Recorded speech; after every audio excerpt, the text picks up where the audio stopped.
I know the percent composition of carbon, so to find the percent composition of hydrogen, I would just subtract from 100. We talked about that. Maybe that's why I thought we did these.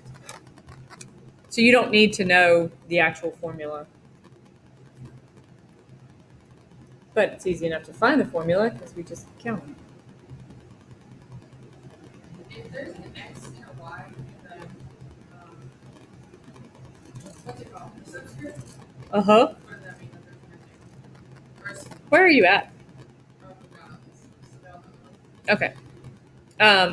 It's just representing, it's telling you that you need to figure out what those subscripts are. So based on data in table 1, is it possible to determine the molecular formula just from the percent composition? So if all we knew was, let's see, 100 minus 85.63. All right, so we know that the percent carbon is 85.63 for 2-butene, and the percent hydrogen is,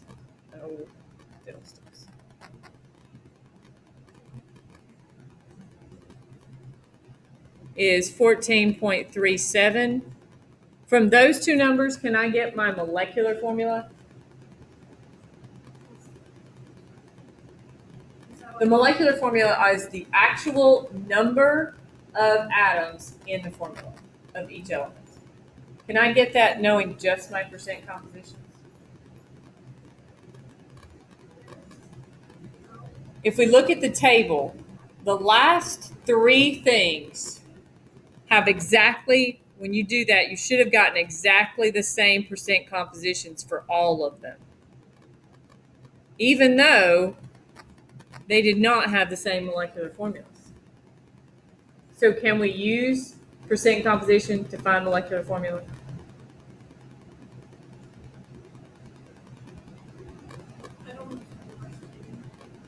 Huh? Okay.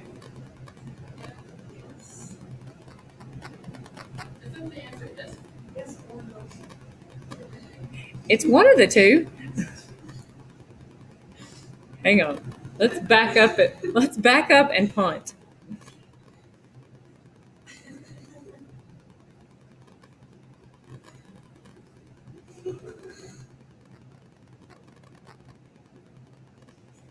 All right. So those two, C48, C48, both have percent compositions of 85.63% and 14.37%. That tells me out of that molecule, 85% of it is carbon, 14% of it is hydrogen. But this one down here, this C8H16, is the same percentage. Why are they all 3 the same percent? They have the same ratio of carbon to hydrogen. Does that tell me exactly how many carbons are in each one of them? No. All 3 of these have the same ratio, CH2. But that's not their molecular formula. That just tells me they have twice as many hydrogens as they do carbons. Okay? And that's based on this percent composition thing. So The answer is no. You cannot get the molecular formula from the percent composition. Because it only tells you the ratio. Yep.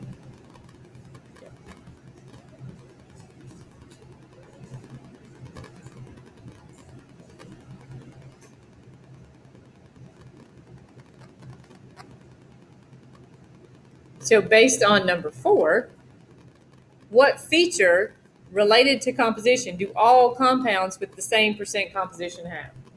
They have the same ratio. Yes. Which leads us to empirical formulas. Empirical formulas are the same ratio of atoms, not the same exact number. So what feature related to composition of a compound can be determined solely by the percent composition? We just said that in number 5. It's the exact same thing again. The ratio of atoms. Or elements would be a better word. Let's put that. Ratio of the elements.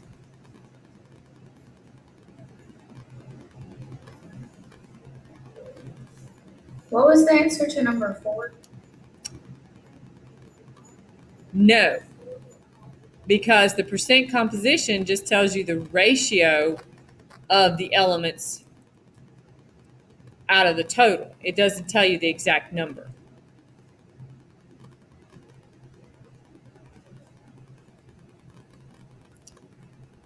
So number 7 says determine the empirical formula for each of the molecules in table 1. I think we already did. But for ethane and benzene, what would the empirical formula be? We determined the molecular formula.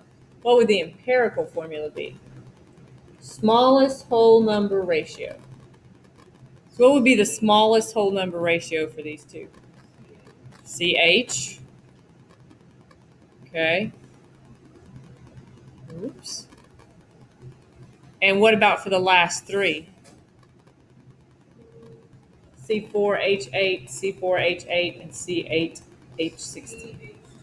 CH2.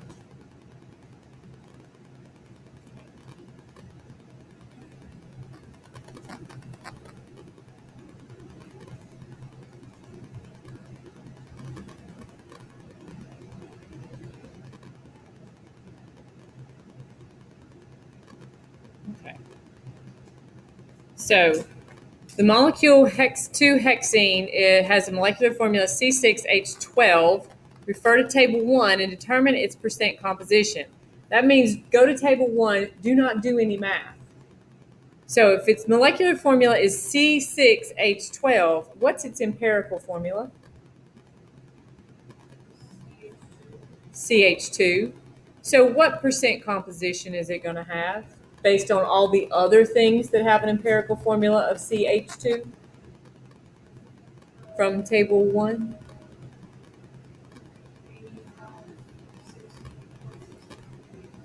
Yep. 85.63% carbon and 14.37% hydrogen. Exactly. Okay.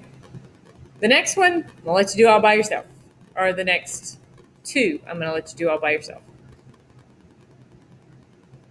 Determine the percent composition of each element in acetic acid.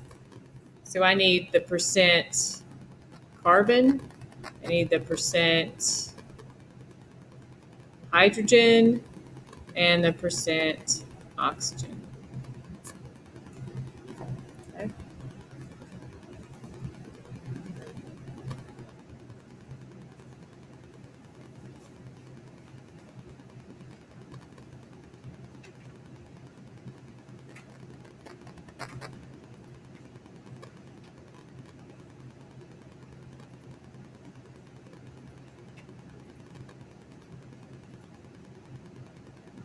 I have all the grades of things. I have all the grades of things that people have turned in, and I graded in I now. So if you didn't turn something in, except for you, I put in a 0 for everything that is past due. So that's in Schoology, and then I put it in I now, so you can see what you're at.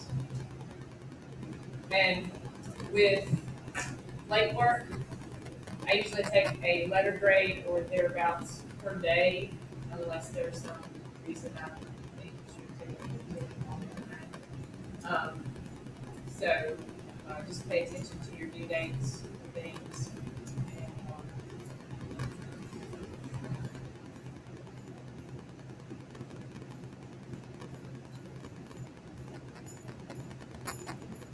Do I need to worry about the testimony? quiz tomorrow, I would try it. I would study for it and just try it. So what am I studying? If you go on, So they would even you're just getting to it. Then it's kind of a good time. Just go ahead and Right. If you go in Schoology, I have a Quizlet study guide for study sets. And it's what day and time.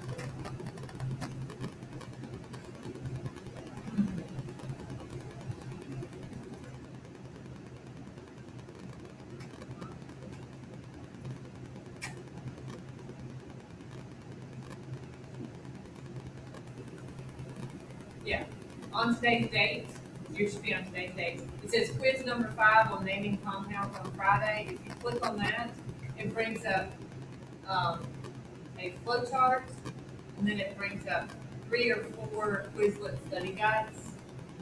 I would just go through there just to see how you're doing. And we'll, as far as counting it, we'll cross that bridge when we come to it. I usually drop the lowest quiz grade and the lowest number grade. It'll at least give you an idea of how things.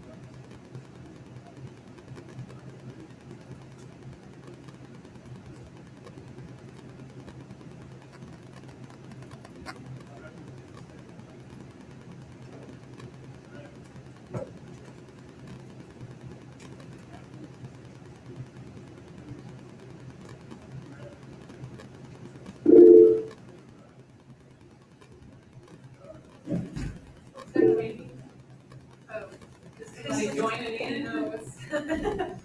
Or she chatting with you and you're not listening? It's like, you know the little raising hand thing? Uh-huh. You're both. Oh, she's isn't that supposed to be for me to answer you? I mean, No, she didn't have. she doesn't have a question. She's just playing around. Now, see, I'm not going to know now. And now I'm going to ignore her when she really has a question. But I know Katie will just say it. So. She doesn't need to raise her hand.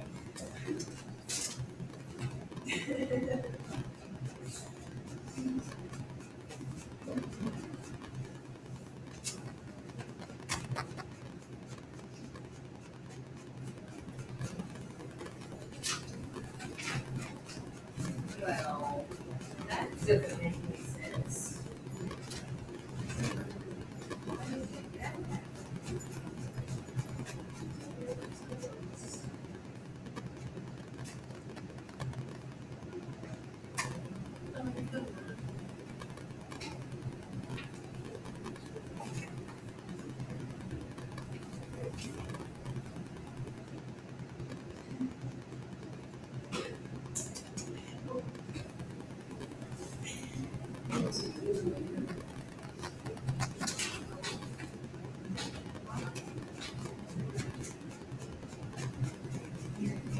Why? I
So if you do number 2, the acetic acid, so we're going to add up the mass of each carbon. So that's going to be 24 because carbon is 12 times 2 is 24.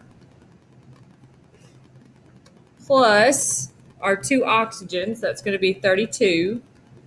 Plus 4 hydrogens, that's going to be 4 times 1.008.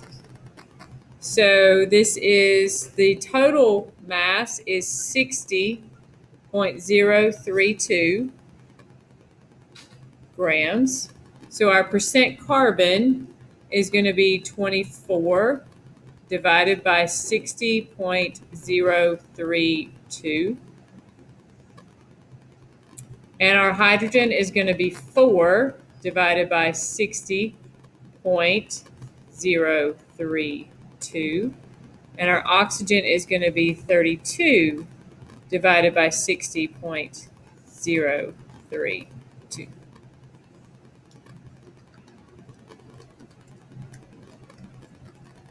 So it should be 39.98 for the carbon.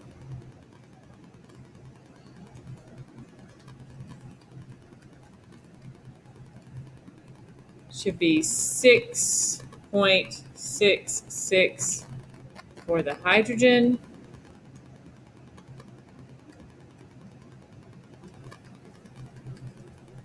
And it should be 53.3% for the oxygen.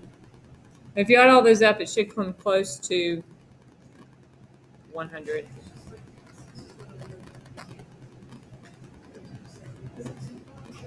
Yeah. Okay. On number 3, you're going to do basically the same thing. The molecule containing only oxygen and nitrogen contains by mass 36.8% nitrogen. So if it's 36.8% nitrogen and you have a 100-gram sample, how much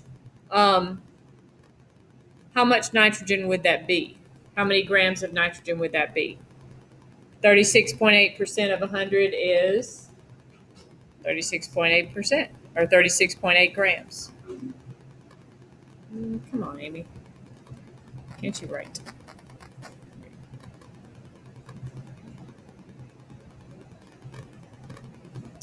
how much oxygen would be found in that sample, you would just subtract that number from 100, which is 63.2. How many moles of nitrogen would be found? You would take your 36.8, and this is a unit multiplier, so since we have grams of nitrogen, we want to get to moles. Where would we put the grams? On the bottom. So we'd say 14 grams of nitrogen, because that's the atomic mass of nitrogen, in 1 mole of nitrogen. So we'd have 36.8 divided by 14 is 2.63 moles. And then you would do the same thing to find the oxygen. You would take 63.2 and you would say 16 grams in 1 mole. So 63.2 divided by 16 is 3.95.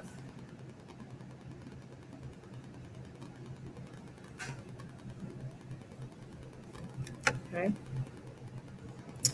And then C says, what's the ratio of the number of moles of oxygen to the number of moles of nitrogen? So you would say 3.95 to 2.63. And then what's the empirical formula? That's where you're going to divide both of those numbers by 2.63, which means that you're going to have, whoa, wrong thing, wrong eraser. Which means that you're going to have, come on.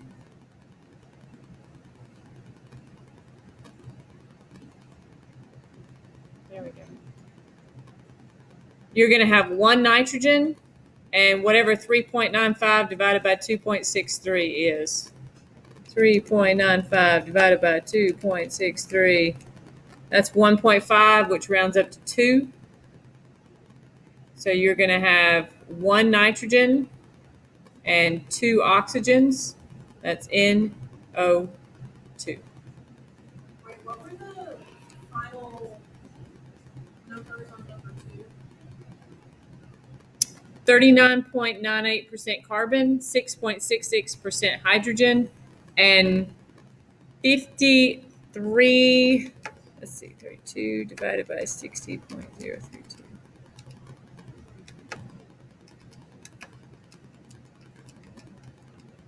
53.3% oxygen.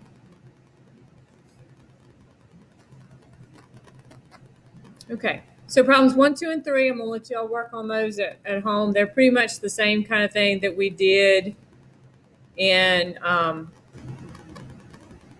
3 and 4, or in 3. So 4, and then 1, 2, and 3 under the problems are kind of all the same type of thing. Let's go to the free response question.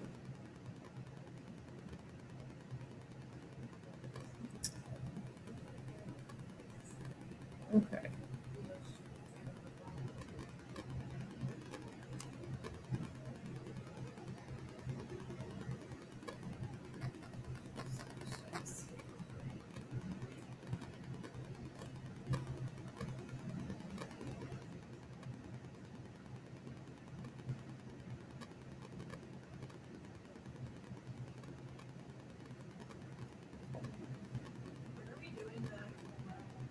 Tomorrow. She just brought it today. So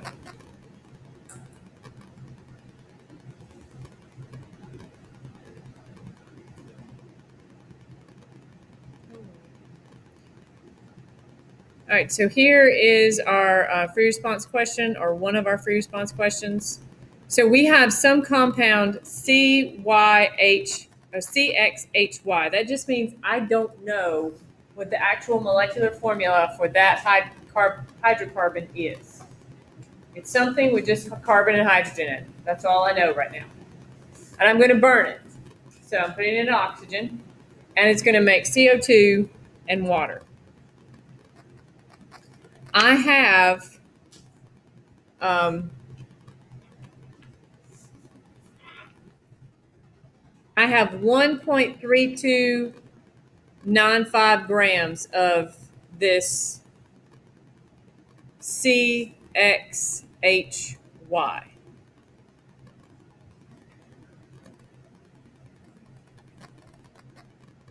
This is the free response question of who you are.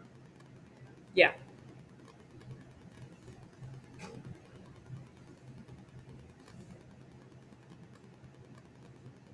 Combustion analysis also showed. Okay. All right.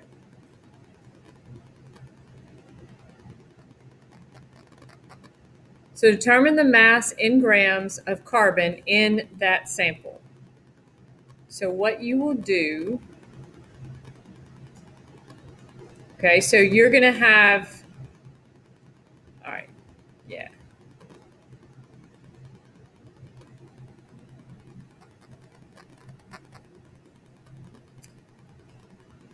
So if we have this compound and we burn it, that means all of this compound, this C, all of this compound right here is going to be turned into this. Okay? If I burn it completely up, it all has to turn into carbon dioxide. Okay? I know how much carbon dioxide I have. I have 2.41 grams of carbon dioxide. So I am going to turn grams of carbon dioxide into grams of carbon. The way I'm going to do that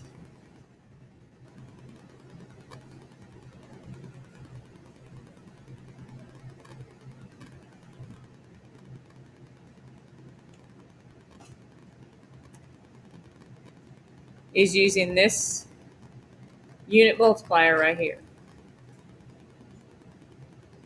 Okay, so I'm going to take what I start with, 2.241 grams of carbon dioxide.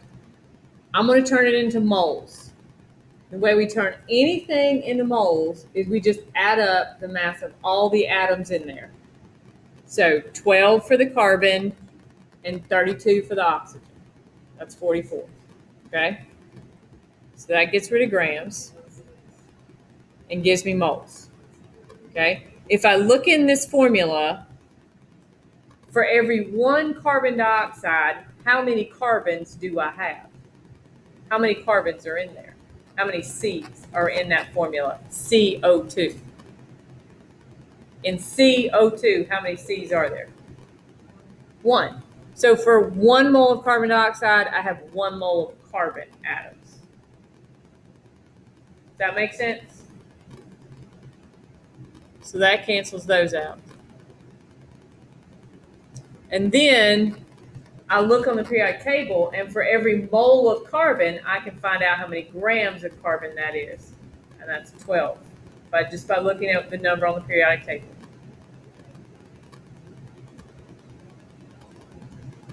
And then I'm going to multiply all this across the top and divide by what's on the bottom. So I'm going to take my calculator. I'm going to go 2.241 times 12.011, or just 12.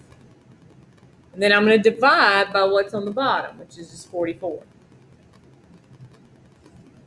When I do that, I get this number right here. So in my sample, that's how many grams of carbon I have. Okay? So it would be nice if I could use my percent composition, but I would have to know what my formula is first, and I don't know what that is. I just know it's something. I know I made a bunch of carbon dioxide, so I can figure out how much carbon there was. Okay? Then,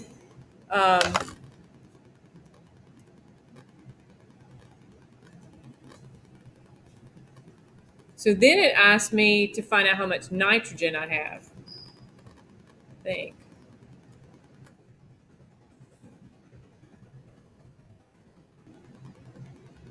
Yeah.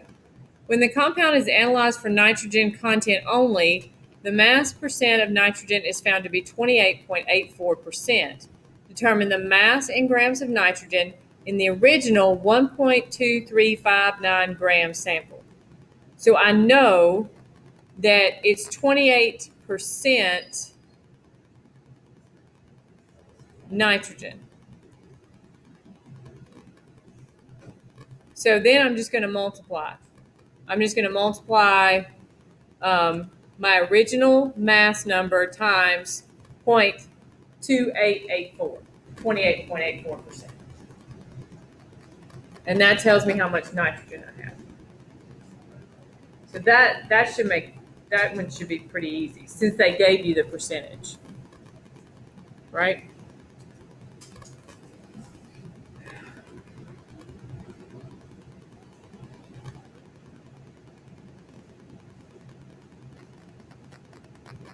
So on number 3, it says determine the mass in grams of oxygen in the original sample. So now we're back to kind of the same problem we had in number 1. We don't know anything about our original formula. We don't know what percent or anything like that. So we're going to have to do the same format we did in number 1, but this time we're going to do it with oxygen. Okay? So we're going to set up the same thing. All right. Well, actually, they do it differently. You could do it that way and right here put in my amount of CO2 and use this, but right here change this from moles of carbon to, I could change this to 2 moles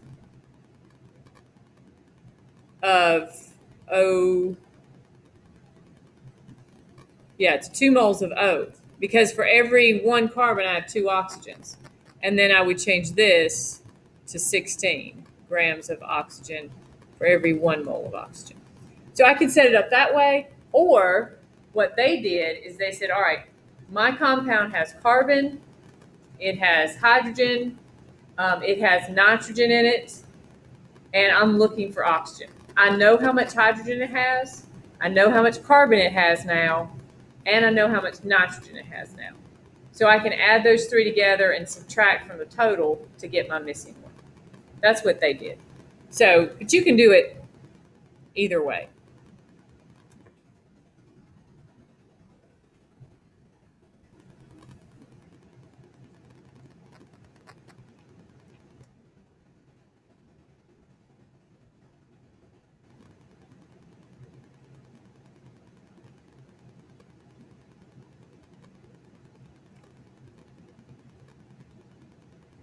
Where's my problem?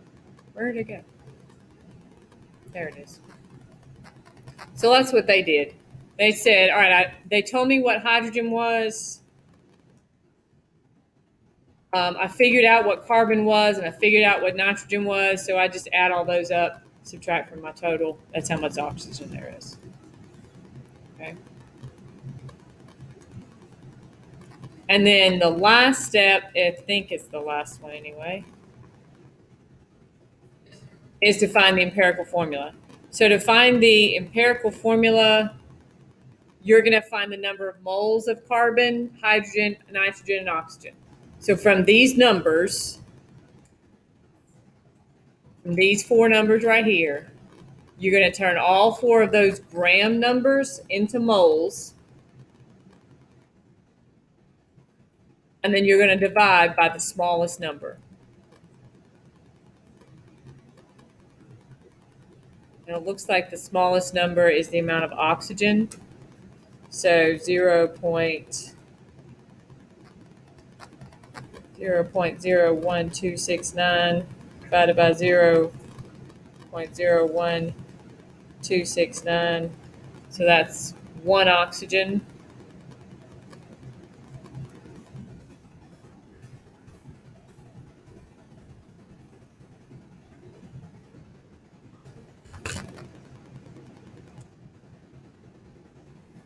I don't know why my pen's deciding not to work now.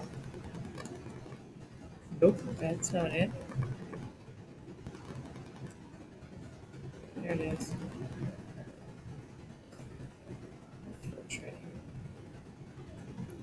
So just take the smallest number and divide it into all the other moles.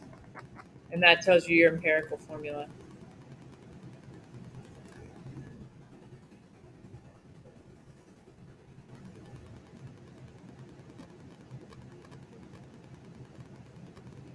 Yeah, which is what they did here.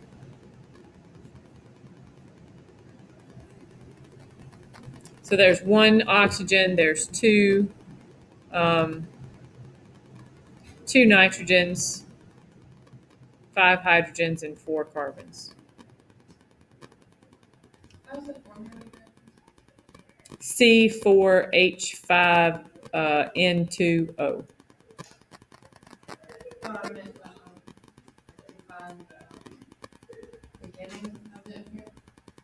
Oh, you take the number of grams that you have and turn them into moles, and then you divide by the smallest number of moles.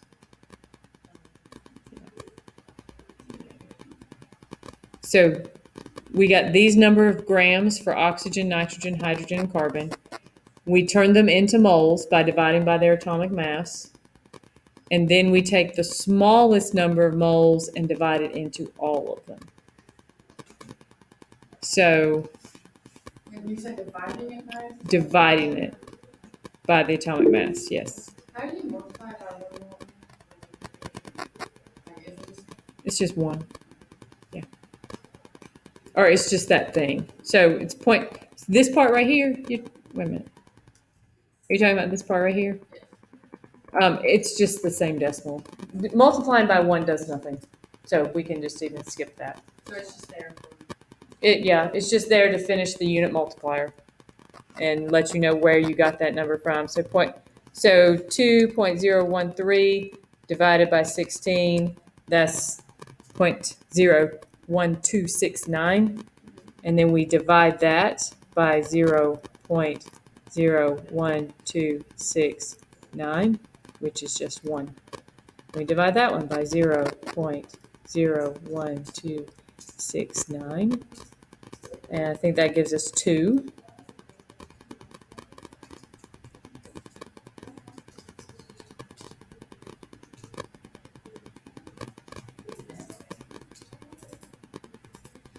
Okay.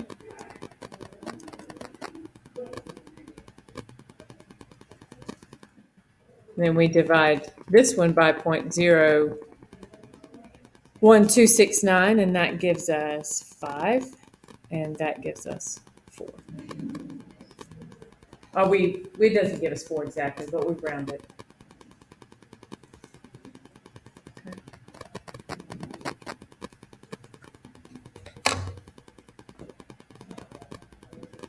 And when you divide, it gives you the empirical number? The answer you get when you divide is how many atoms are in the empirical formula. Okay. It's not the exact number of atoms, it's just the ratio of carbon to hydrogen to nitrogen to oxygen.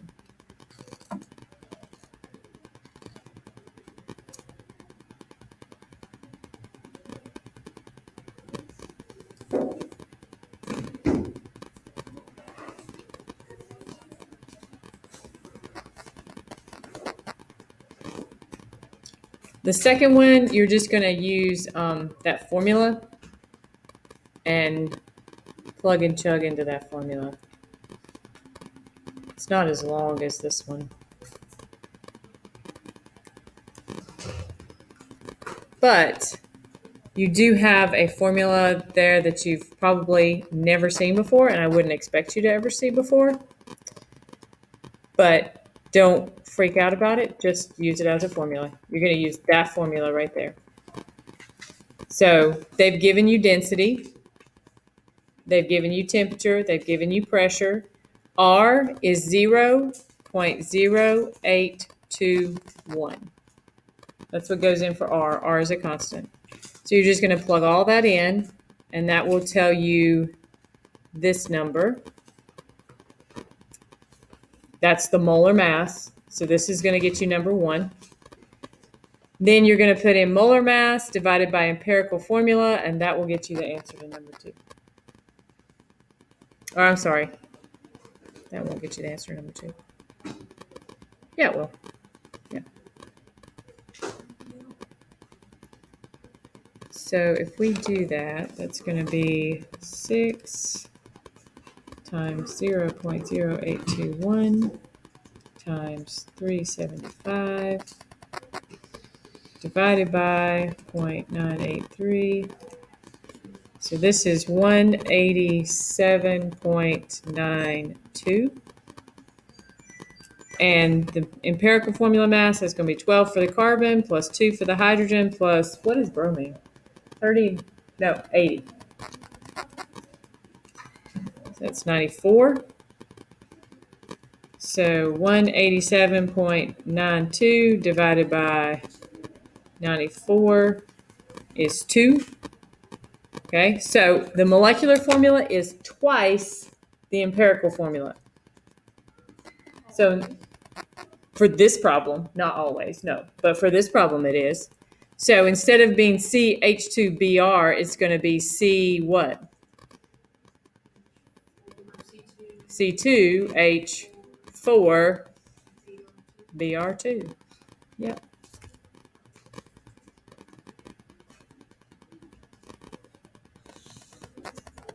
They could have found an easier problem to put in there, but it's kind of easy as long as you don't freak out about what in the world is PV equals nRT.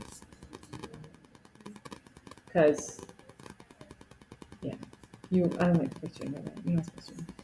I think I did this wrong. Did which one wrong? Mm-hmm. And so I divided them for the formula. Mm-hmm. And then the second time you divide, what do you divide by? The smallest number of moles. So I got 0.0%. Okay. Was my smallest. Yes. So divide everything by 0.013. I just didn't round mine as much as you did. That's all. But mine didn't get like the percentages are not the sort of added together. Yeah, they won't be exactly 100. As long as you get like around 99, you're probably okay. I'm not even. I got 3 point. Okay. Well, Percentages are empirical formula. compare. Okay.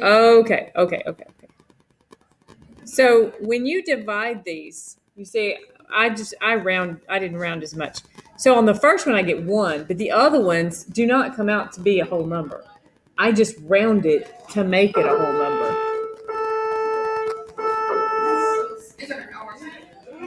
Yeah. So this 4 is 4. It comes out to be 4.0113 or something. As long as it's not 4.5 and you don't round up to 5, that's fine. Just drop it off and say it's 4. Does that make sense? Okay. Okay. All right, y'all are dismissed.